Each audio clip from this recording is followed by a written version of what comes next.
Olá, boa noite a você. Este é o Jornal da Record. Subúrbio da capital ucraniana tem novas explosões e sirenes alertam para ataques. União Europeia já reservou mais de 10 mil leitos para os feridos da guerra. O Jornal da Record já está no ar.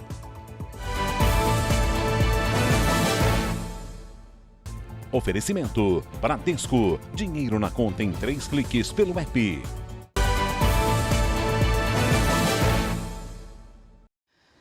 A capital ucraniana registrou novas explosões durante a madrugada desta quarta-feira.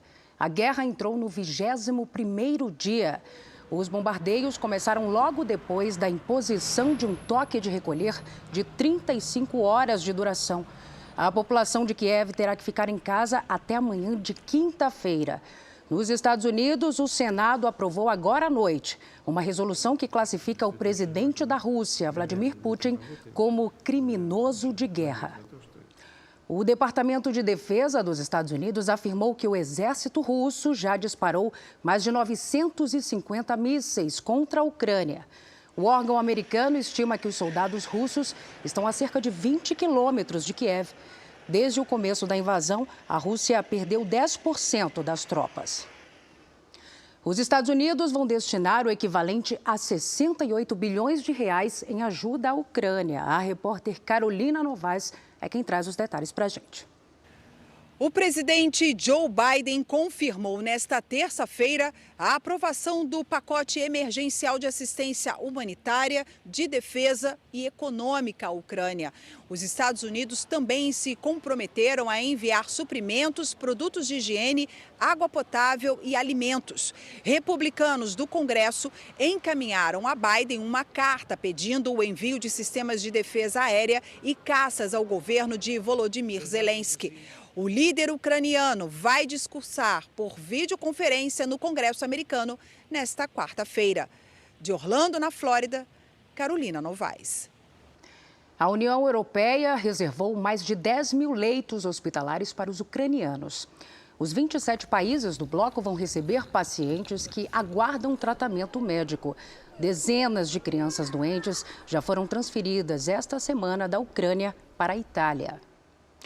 E a Polônia alertou para o tráfico de pessoas durante a fuga da Ucrânia. Autoridades veem indícios de criminosos que aproveitam ali o desespero das refugiadas para agir. Um polonês foi preso acusado de estuprar uma ucraniana para quem ele ofereceu abrigo. Inacreditável. O Brasil mantém a posição de equilíbrio na guerra entre Rússia e Ucrânia. A afirmação é do secretário especial de Comunicação Social, André de Souza Costa, do JR Entrevista desta terça-feira.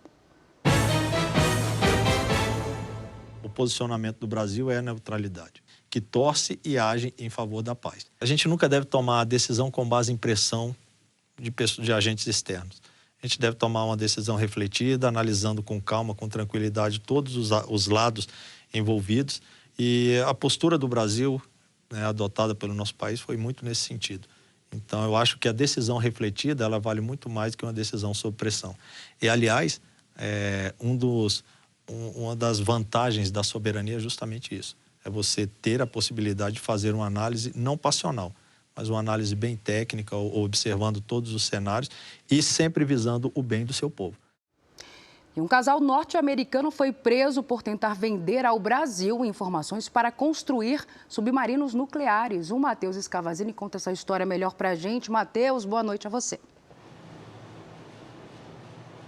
Boa noite, Salsi. O engenheiro naval da Marinha Americana, Jonathan Toeb, e a esposa dele, Diana, ofereceram documentos confidenciais dos Estados Unidos a militares brasileiros em abril de 2020. Eles teriam escolhido o Brasil por ser um país amigável e ter reservas financeiras para comprar as informações. O Serviço de Inteligência Militar brasileiro denunciou os espiões a representantes do FBI.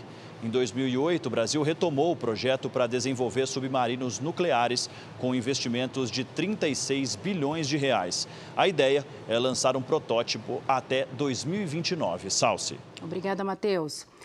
A Comissão de Constituição e Justiça do Senado vota nesta quarta-feira a PEC 110, que na prática pode se transformar na reforma tributária.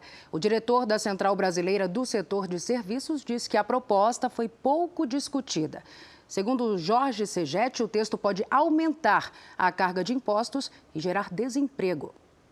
Os autores da PEC 110, eles estão com uma ideia fixa que a reforma tributária tem que ser através de um imposto chamado IVA, que chama uma questão de valor agregado.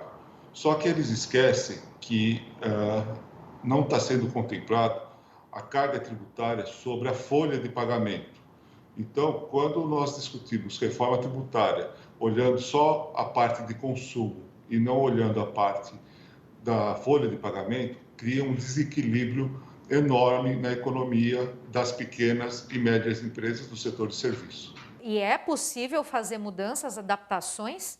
Existem propostas para diminuir a alíquota do INSS. Hoje, as empresas pagam entre 20% e 28% de INSS sobre o salário do trabalhador. Então, por exemplo, se nós trouxermos isso para 12%, 14%, compensa a tributação sobre o faturamento. E agora o futebol no JR 24 horas. Na Liga dos Campeões da Europa, 2 times que se classificaram em primeiro na fase de grupos foram eliminados nesta terça-feira e com gols sul-americanos. O Manchester United recebeu o Atlético de Madrid. Griezmann cruzou na cabeça do brasileiro Renan Lodge. O lateral, revelado pelo Atlético Paranaense, fez o único gol do jogo. E Cristiano Ronaldo, um dos maiores vencedores da Champions, vai assistir às quartas de final do sofá. Mas teve um português que se deu bem. Em Amsterdã, o Benfica despachou o favorito, Ajax. O uruguaio Darwin Núñez aproveitou a saída errada do goleiro e mandou para a rede. Final, Ajax 0, Benfica 1. O América Mineiro está na fase de grupos da Libertadores. Agora à noite, o Coelho venceu o Barcelona de Guayaquil, do Equador, nos pênaltis, depois de empate sem gols no tempo normal. É a segunda classificação da equipe brasileira na disputa de penalidades nesta edição da Libertadores. Bem, este foi o Jornal da Record. Outras informações no Fala Brasil, às 8h30 da manhã. Você fica agora com Fala que eu te escuto. Uma ótima noite para você. Cuide-se. Tchau.